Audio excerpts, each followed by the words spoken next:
plan and what are you supposed to do about this? Akala nyo ba yung ginawa ko sa DepEd, galing yun kay Bibi? Hindi, akin yun. Lahat. Kasi he did not give any orders at all. So pag upo ko doon, sabi ko sa mga kasamahan ko, sa mga USEC at ASEC, I think this is our show. Kasi walang Hello mga Kabinto TV! Good morning dyan po sa Pilipinas. Atin po ngayon tutunghayan ang kagandahang loob ng ating Vice Presidente. Kung mapansin mo, yung ating Vice Presidente ay napaka-blooming ng kanyang mukha. Kung mapapansin mo, parang wala po siyang problema sa kanyang pinagdadaanan sa buhay. Kaya po tayo magalak, no? Ang ating Vice Presidente ay sabi nga niya, natutulog siya ng maaga dahil wala siyang iniisip ng kung anuman. Even though na ang kanyang tatay ay nandun sa ICC, na ipinakulong ng Marcos administration, at gayon din naman po na ang dami niyang pinagdadaanan ng mga pagsubok. Nakita niyo po ang kanyang DepEd, ang confidential fund, yung SALN, at gayon po ang ginagawa nila ay tinalaga nila si Remulla bilang ombudsman para alam po natin ang pakay ng mga bagay na ito, no? Tandaan po natin, hayaan po natin na ang Diyos ang siyang ang nakakaalam ng lahat ng ito. Sabi nga po sa Ecclesiastes chapter 3 na lahat ng bagay ay itinakda na ng Diyos. Ang mga bagay na ito po ay nangyari na hindi dahil sa gusto niya o hindi dahil sa gusto ng presidente, dahil ito po ay nangyari dahil sa gusto po ng Diyos na mangyari dahil upang ma-expose ang lahat ng kabulastugan, ang lahat ng haram na mga bagay na ginagawa po ng ating government official na nangyayari po, no? Marami pong salamat sa iyong panonood. Ngayon po atin pong tunghayan, no, ang ating Vice Presidente sa kanyang pahayag, sa question and answer at sa kanyang briefing na question and answer I think nangyayari po. Sige po, tignan po natin ang video po na ito.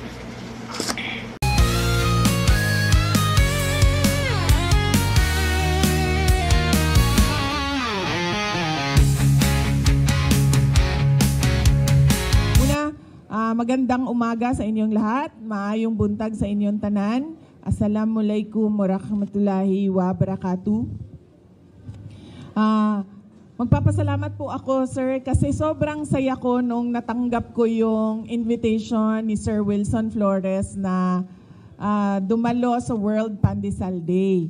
Kasi nakikita ko sa social media, no, sa internet, yung mga tao na ini-interview at nagsasalita na ito yung nasa likod nila, Kamuning Bakery Cafe. Tapos lagi kong naisip, parang gusto ko ma-interview dyan na mayroong nakalagay sa likod ko na Kamuning Bakery Cafe. Kaya was truly very happy to have received your invitation, and thank you. And happy World Pandesal Day sa inyong lahat. Ang pandesal, paborito ko, hindi siya hindi siya ordinaryong palaman. Ang pinaka-paborito ko na palaman is yung cheese whiz, tapos yung daing, bulad sa Bisaya. Yung daing, boneless na siya, tinatanggal ko siya sa mga buto, tapos nilalagay ko siya doon sa loob. So, yun yung pinaka-paborito ko na palaman sa pandesal, cheese whiz tsaka bulad or daing. Meron akong maalala na nangyari sa akin noong bata pa ako sa pandesal at sa bulad.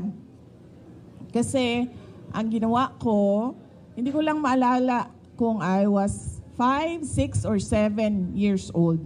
Basta ang malala ko, ganun ang ginawa ko kasi ang lola ko din, nakatira kami sa bahay ng lola ko, mahilig sa bulad. So breakfast, may bulad.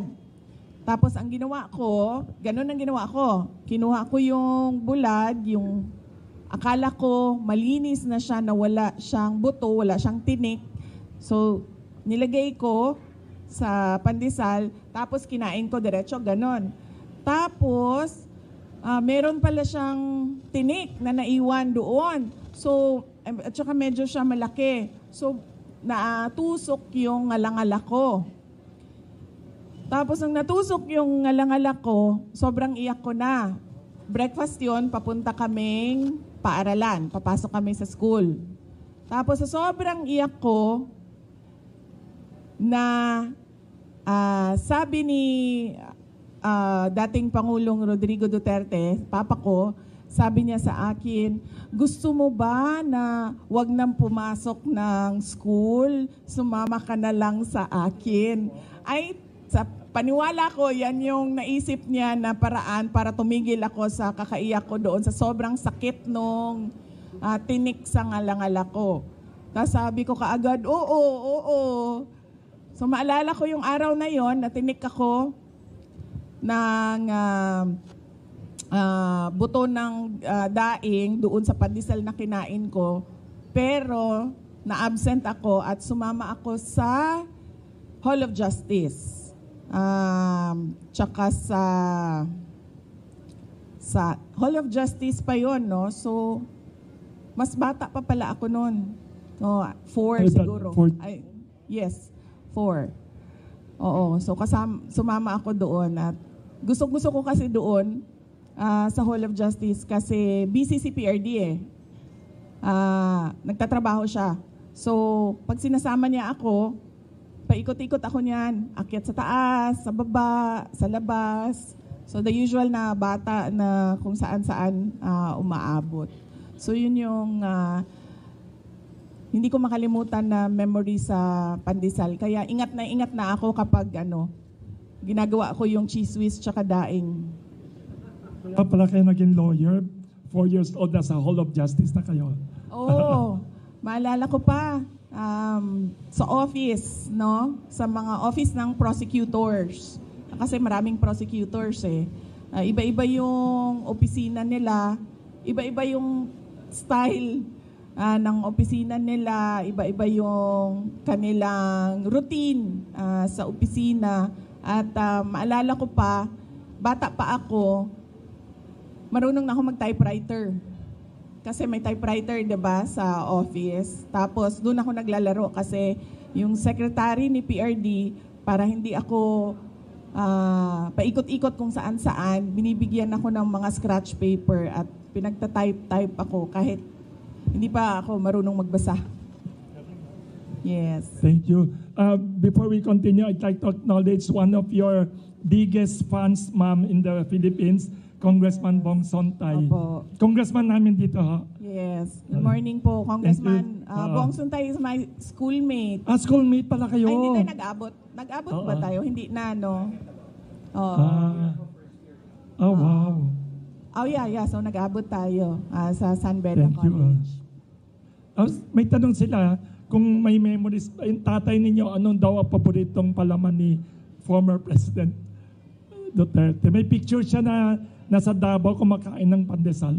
Unfortunately, hindi ko alam kung ano yung, or kung naglalagay ba siya ng palaman. Yan ang hindi ko alam. Ang the best na tanungin natin dyan si Kitty.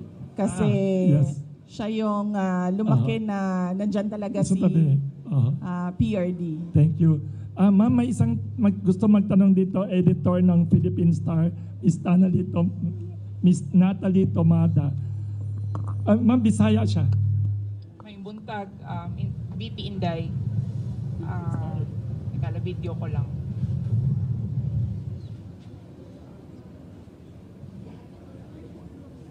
So, ingon ni Sir Wilson, light lang daw akong pangutan. Siyempre, ang init ng politika as hot as the pandesal of Sir Wilson. Pero how do you distress ba? How do you distress? How do you cope with stress now? Unang-una, tulog. No? Hinahabaan ko yung tulog ko. Tapos meron na akong sinusubukan ngayon. Sinusubukan pa lang, hindi pa siya routine na dapat 8 hours yung tulog. dapat by 11 p.m. tulog na ako, and then 8 a.m. dapat gising na ako. So sinusubukan ko pa lang, hindi pa siya perfect na routine. Tapos pangalawa, marami naman nakakaalam na nag-hike ako. Nag-hike ako ng mga bundok, pero lately hindi pa ako nakabalik sa hiking. At ang pangatlo is usually kasama lang yung pamilya. Napakasimple na magkasama kami, tapos nagluluto kami ng sangyupsal, yung mga ganon. Mahilig yung mga anak ko yung luto kain. So kung kunwari may griller, tapos hotdog, tapos kakainin ka agad. So yung mga ganon na mga bagay. You were spotted, di ba, parang watching a musical with your daughter. Isa din ba yun sa mga parang ways to distress mo? Yes, ma'am. Opo. Yung anak ko, nakuha niya sa akin yung love for plays and musicals. So bata pa lang siya, tinuruan ko na siya i-appreciate yung mga ganon. The earliest na napanood namin is Beauty and the Beast sa CCP.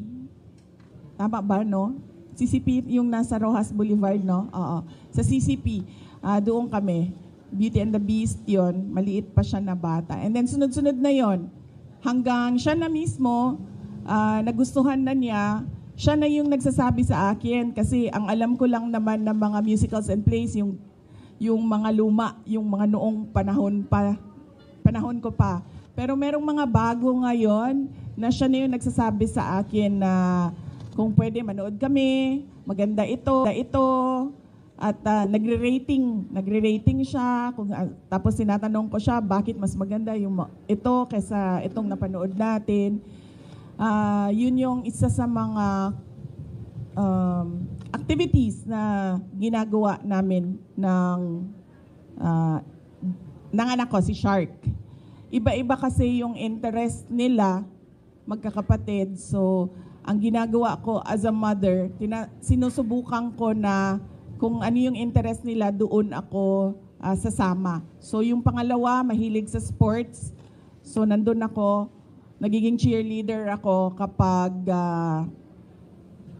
meron siyang mga laro. And then yung pangatlo, mahilig magluto o mag-baking. So nagluluto yun ng banana bread. Pangalan niya? Si Stonefish. Nagluluto ng banana bread. Tapos nagluluto din yun ng ulam niya. So yun yung sinusubukan ko gawin as a mother. Kung ano yung interest ng anak ko, doon ako sumasama. Hindi ko sila dinadala sa kung ano yung gusto ko. Thank you, VP Inday. Thank you, Ms. Natalie Tomada. Ay, Mr. Nye, yes. From Xinhua News Agency. May mga foreign media and Philippine media here. Thank you. Thank you.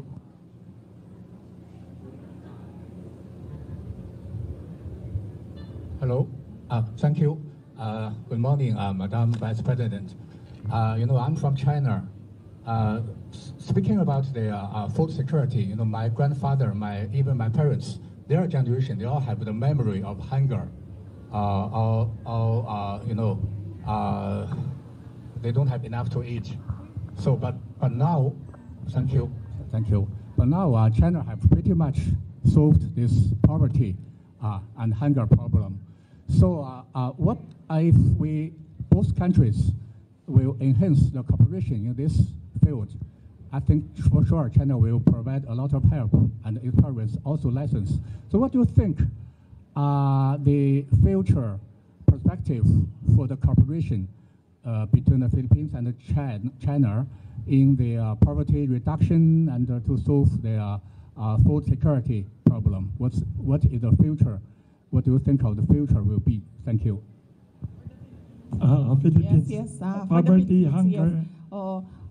Well, I see, sir, that in the People's Republic of China, there's really a plan on how to uplift the citizens from poverty, and that is very important that there is a plan by government on how to address poverty, not just by band-aid solutions, but long-term solutions to poverty.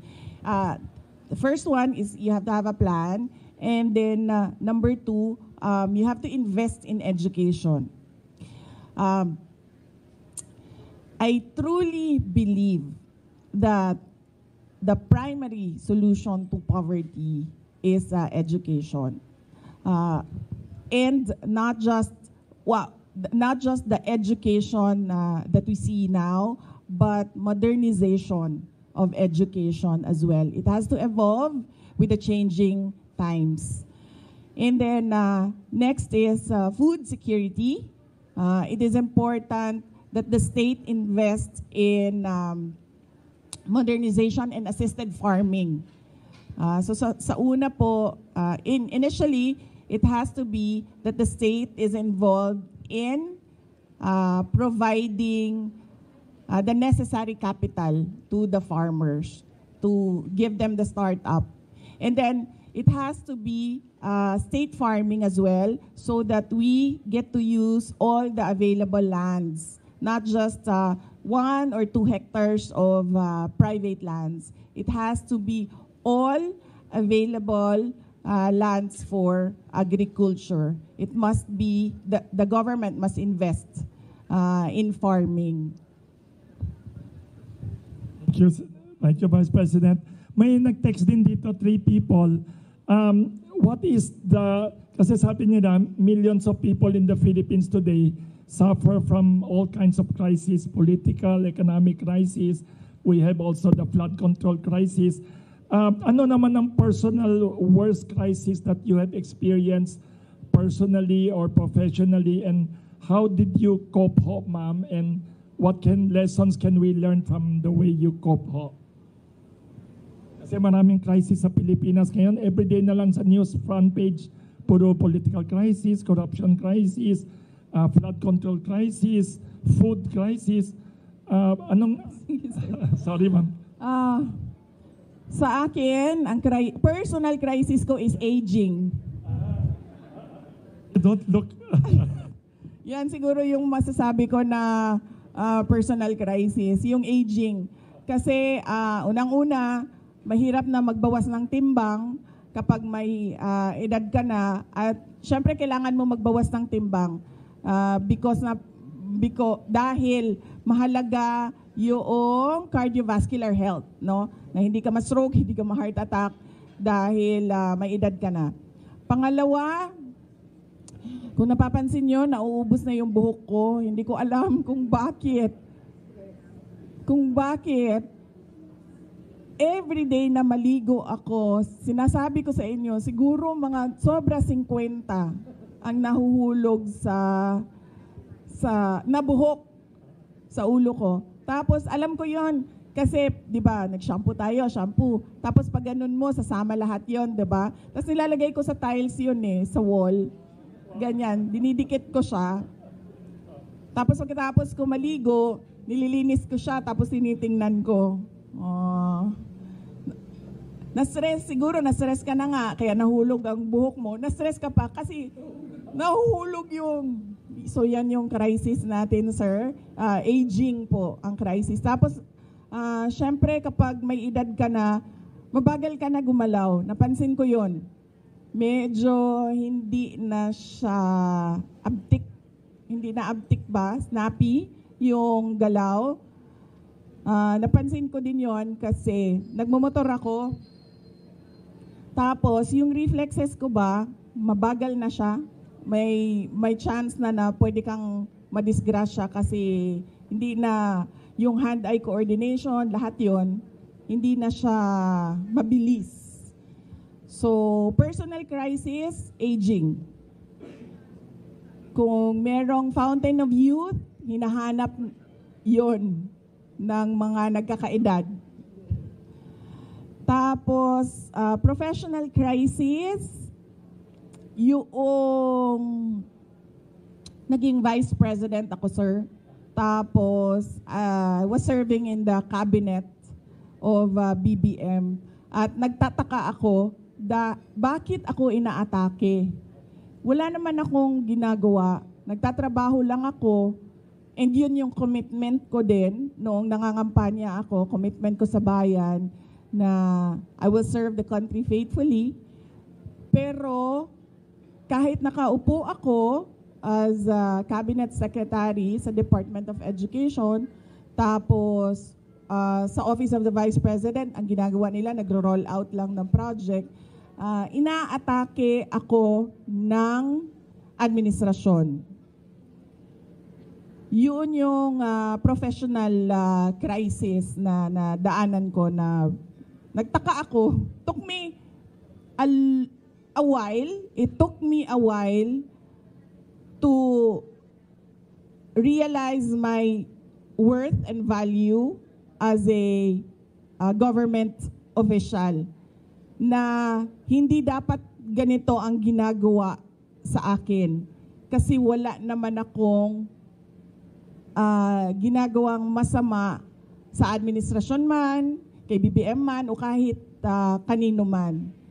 Kaya medyo tumagal din ng ilang buwan bago ako nag-decide na hindi tama yung ginagawa sa akin, hindi tama yung ginagawa sa opisina na kung saan ako nakaupo, at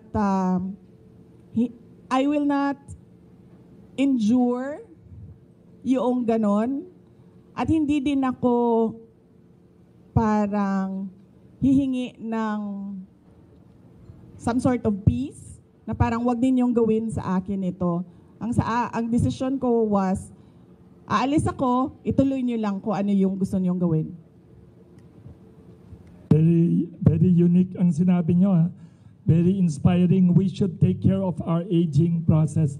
Ang galing, saka professional, magandang advice so yun mga sinabi niyo, ma'am. But you don't look like a person who's aging. Kasi, Sir, siguro ang vitamins ko, yes, ang maintenance ko isa lang. Yes, ang vitamins ko 1,000. wow. So take vitamins, don't forget. Vitamins ko 1 piraso lang. Ay ang maintenance ko 1 piraso lang. Ang vitamins ko 1,000 yan. Kung ano-ano nang iniinom ko para mapigilan lang yung aging. Thank you very much, ma'am. May tanong. Ayan, si Mr. One of the earliest. Yes. Pakibigay naman kay Mr. Ian ng GMA 7, one of the earliest to come here.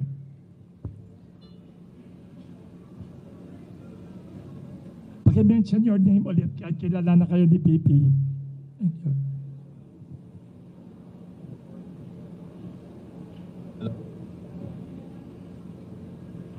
Microphone, Teresa.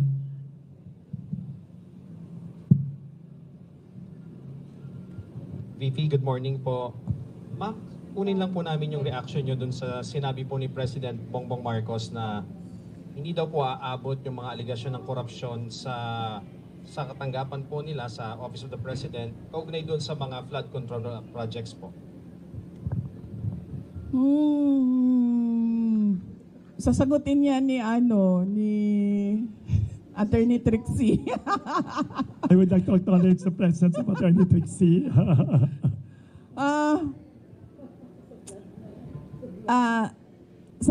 Sa ganitong ongoing pa yung investigation ko at inquiry ko sobrang magtataka ka bakit confident yung Pangulo na hindi aabot sa Office of the President yung iskandalo at yung korupsyon. So ibig sabihin, siguro alam na niya kung ano yung kalalabasan ng inquiry at ng investigasyon. Kasi wala namang iba sigurong explanation kung bakit napaka-confident mo sa mga mangyayari pa. Wala pa akong nahanap na tao na alam kung ano yung mangyayari bukas. Siya pa lang. Si BBM pa lang. Ma'am, doon naman po sa sinasabi na baka possible na maging state witness si former, magiging effective po siyang state witness doon sa mga flood control projects po. Sound, pakilakas ulit. Laksan konti. Pakilakasan konti. Ma'am, may natanong na rin po sa Malacanang kung patungkol doon sa pagiging state witness daw. State witness ni former Speaker Martin Romualdez. Do you think magiging effective siyang state witness doon po sa flood control project po? Okay. Hindi ako mag-comment diyan kasi hindi ko alam kung totoo ba talagang sinabi ng ICI yan at desisyon talaga ng body yan na siya ay maging state witness. Mamaya na lang tayo magkomento kapag nandyan na yung kaso at nakikita na natin na totoo talagang state witness siya. Pero sa batas, yung principal sa krimen ay hindi pwede maging state witness. Thank you. Manila Times. Ma'am, good morning po. Isa pa, yes. Good morning po, ma'am. Ma'am, ito pong kapapasok lang po na balita. Parang iniimbestiga, nag-order daw po si Ombudsman Remulla kay Secretary Dizon na parang investigate daw si Senator Bongo sa anumang possible link sa mga diskaya. So, ma'am, of course, Bongo is one of the allies of your father, the former president. Ano masasabi niyo dito sa parang saka do you think, ma'am, ituturo po ba ang mga kalaban sa politika sa ongoing na ICI investigation? Hindi ko alam kung ano yung malamang nakakaalam niyan si BBM kasi ngayon nga confident na siya na hindi siya kasali sa mga hindi aabot. Tama ba ang sinabi? Hindi aabot sa Office of the President ang corruption. So siya lang makakasagot niyan kung ano ang mangyayari. Ano yung tanong mo? Yeah, of course, baka ituro lahat ng mga kalaban sa politika sa ongoing na investigation ng ICI. Do you think po mangyayari po ba na baka mapunta rin sa inyo yung sise or mapunta rin sa inyo yung ituturo or whatever dun sa investigation? Aabot sa akin yung flood control project. Baka umabot, ma'am, sa inyo, ma'am. Kasi kung hindi aabot sa kay BBM, baka kayo naman pong ituro, ma'am, ng mga sinasabing witness. Sigurado ako hindi aabot sa akin ang flood control scandal. Kasi unang-una, wala namang flood control projects sa OVP or sa Department of Education. At makakasabi naman talaga ang mga contractors and even si Secretary Bunuan, wala talaga akong at all project dyan sa DPWH. In fact, hindi nga nila masabi ngayon na may insertions ang Vice President kasi wala talaga. Hindi ako sumasali sa ganyan. Kung aabot ba sa akin, sa tingin ko aabot siya kasi kaalyado kami. Sa tingin ko ililink nila, sa tingin ko susubukan nila na paabutin sa akin dahil sa kaalyado ni dating Pangulong Rodrigo Duterte, si Senator Bongo. Doon siguro nila gagawan ng kwento yon. Yung part na ako, si PRD, nasa gitna, at si Senator Bongo, nasa kabilang side. Last question na lang, ma'am. Ma'am, medyo light tayo, ma'am. Ma'am, if you're bread or tinapay, anong bread po kayo? Anong bread si BBM? Anong bread si Martin Romualdez? Anong bread si Saldico? Ito talaga. Taga Manila Times, magaling.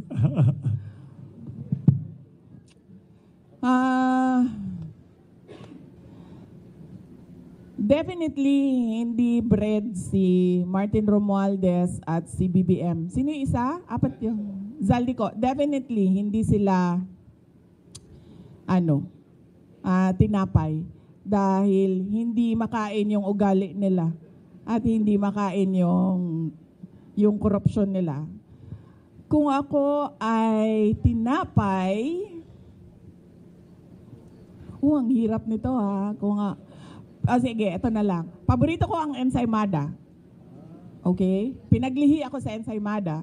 Oh, So kung ako ay tinapay, ako ay isang ensaymada. thank you very much.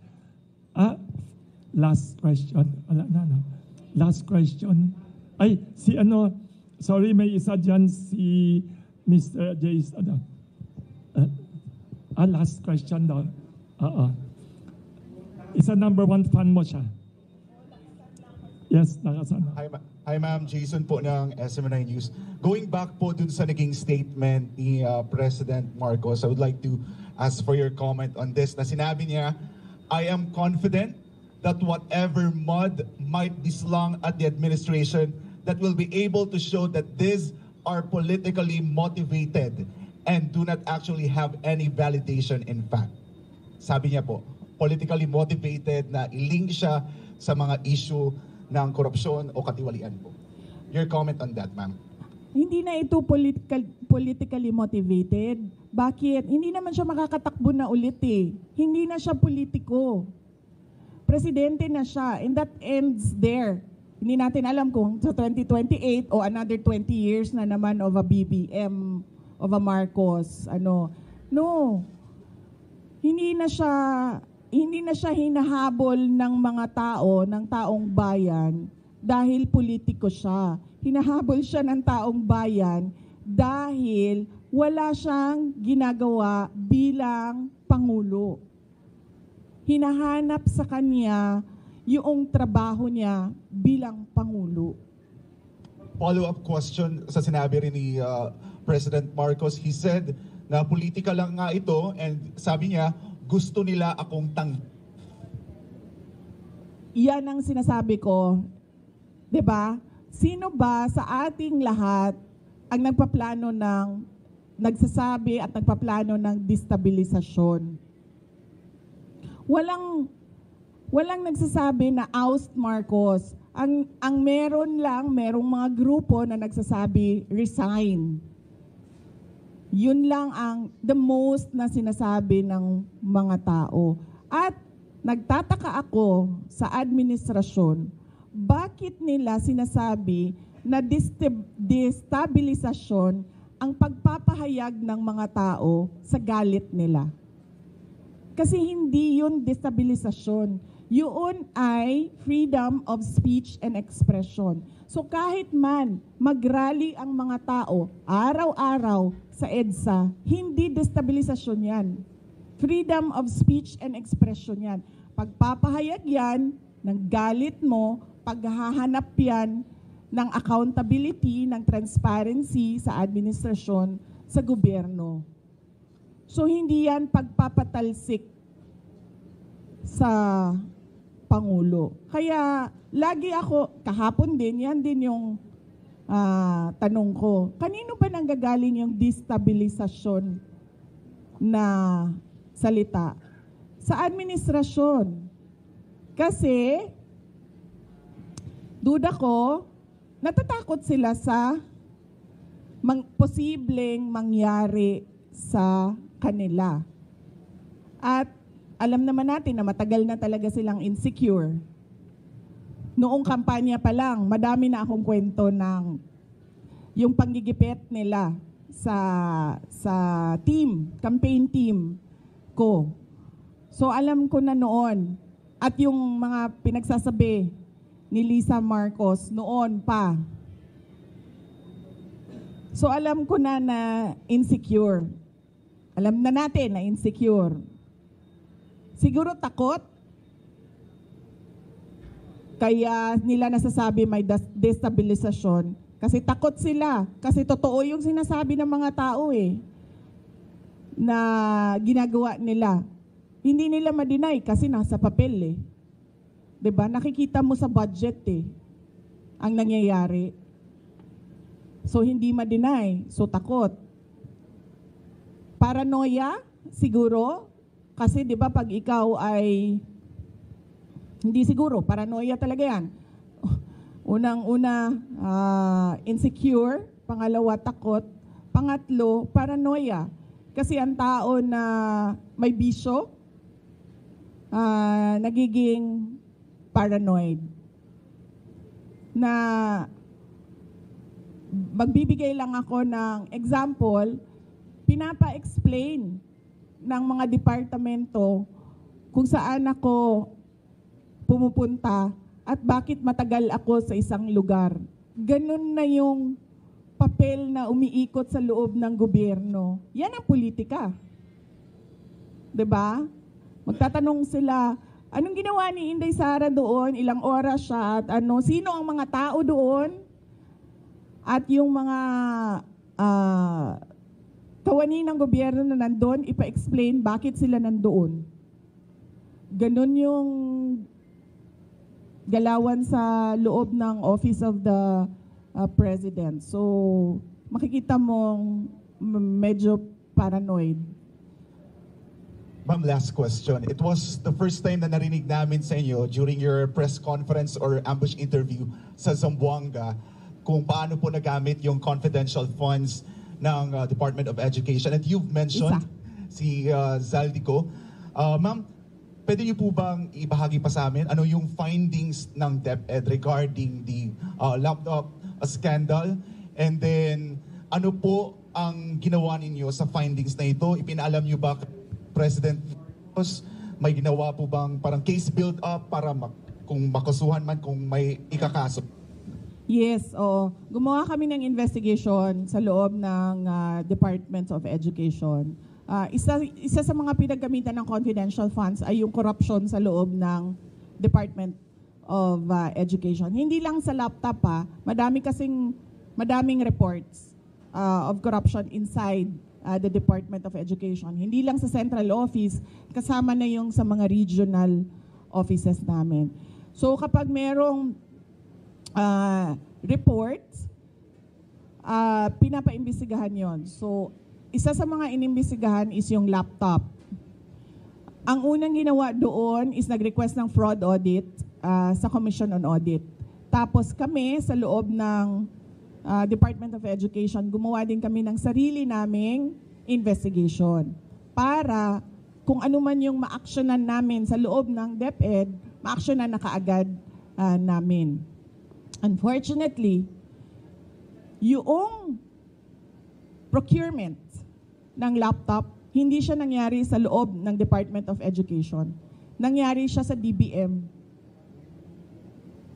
So, ang pinaka-papel na nasa loob ng Department of Education ay yung agreement between DepEd and DBM.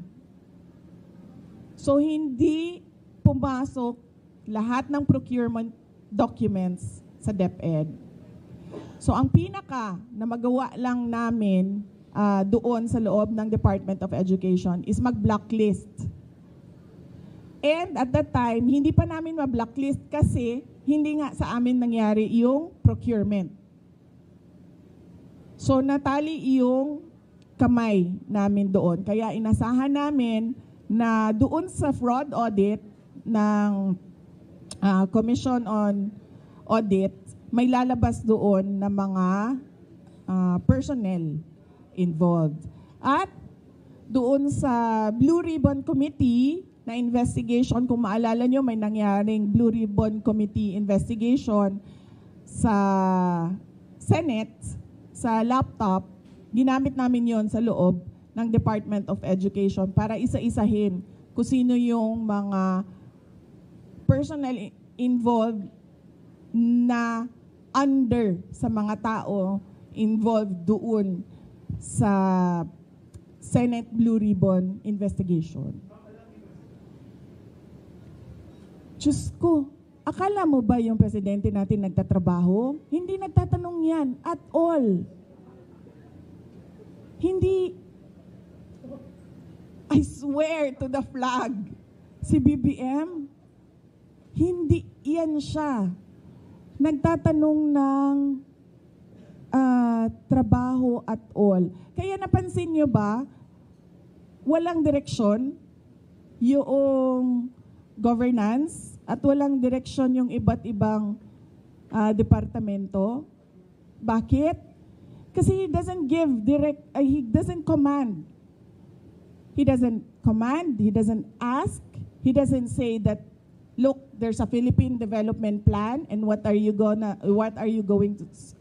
supposed to do about this? Akala nyo ba yung ginawa ko sa DepEd, galing yun kay Bibi? Hindi, akin yun. Lahat.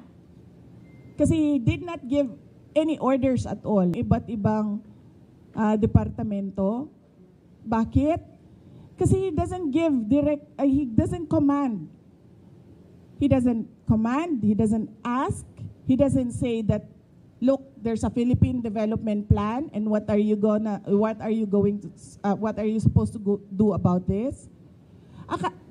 Akala nyo ba yung ginawa ko sa DepEd, galing yun kay Bibi? Hindi, akin yun. Lahat. Kasi he did not give any orders at all. So pag upo ko doon, sabi ko sa mga kasamahan ko, sa mga USEC at ASEC, I think this is our show. Kasi walang participation at all ang Pangulo. So gagawin na lang natin kung ano yung karapat dapat na gawin para sa edukasyon dito sa ating bayan. So we created the Matatag Agenda. We followed through with the Matatag Curriculum. At unfortunately, hindi kami natapos kasi, yun nga, nag-decide ako na I don't deserve the attacks that were thrown at me by the administration. Kasi ako na nga lang siguro yung kaisa-isa dong nagde-deliver para sa cabinet ni BBM. Tapos gadun pa yung gagawin nila sa akin. O di, nung nawala ako, adi wala na. Wala na siyang accomplishment at all.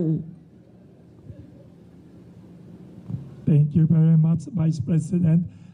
Due to limited time, sorry kasi we'd like to request naman the Vice President to give a message. Ma'am, baka you have a message for World Pandesal Day and to the public. Thank you for all yes. Happy World Pandesal Day sa inyong lahat. Nagpapasalamat ako sa oras at panahon ng ating mga kaibigan sa media sector ngayong umaga na ito dahil nakasama namin kayo sa World Pandesal Day. At maalala ko nung kabataan ko, ang pandesal ay 25 centavos. So yun yung childhood ko. Yes. 4 na pandesal sa piso. Yun yung childhood ko. 1980s. Wow. Yes. So, unfortunately ngayon, hirap na ang mga tao na bumili man lang ng 4 na pandesal. If at all, meron silang maibigay sa anak nila, isang piraso na pandesal. And we deserve better. The Philippines deserves better. The children deserves better. They need food prices. We need food prices to go down. We need the children to enjoy not just one piece of pandesal, but kung gusto ng bata na kumain ng 5 peraso, dapat nabibigyan ng oportunidad ang ating mga kabataan na mag-enjoy ng 5 peraso ng pandesal na affordable sa kanilang mga magulang. Maraming salamat. Thank you very much, Vice President. Ma'am, by the way, dito pala sa Kamuning Bakery, even though we are a small business, every year we donate a public school sa province. Baka one of them we could donate through your office, kayo mag-recommend any place in Davao area na earthquake. We'd like to say we donate every year as small public school building. Baka ma'am, we could coordinate with your office to donate. As we admire what you're doing for the children, ma'am. Thank you, ma'am. Thank you. Now, we are very lucky to have our very eloquent, hardworking, and humble Vice President answer questions. Next part of our program is we will present the symbolic giant pandesal for our beloved Vice President. This is 2 kilos. Baka ito na yung fountain of youth of everyone. Thank you. May picture taking tayo. Yes.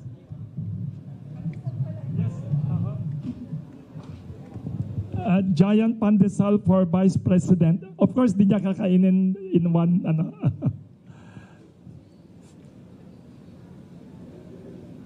Thank you for inspiring the people, ma'am, during difficult times. Yes, tingin tayo to. Yes, tingin daw. Yun. Thank you very much. We'd like to invite naman the public school teachers.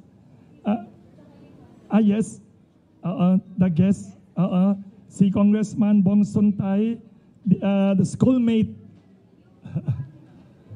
Pero younger kayo, ma'am. Ay, ma'am, may public school teachers na neighborhood school ng kapitbahay ng Kamuning Bakery. Anong school sila? Ay, Quezon City High School, ma'am, the oldest public school in Quezon City. Yes, the largest public school. Kapitbahay namin. Ma'am, lahat sila admirers. Yes. Halika. Yes, Rojas High School na. Roses. Ma'am, Alejandro Roses High School also. Si Alejandro Roses, suki ng Kamuning Bakery. Iba nandito sa kabila. Yes. Mga favorite namin, ma'am, public school teachers. Mga public school teachers sila. Yes.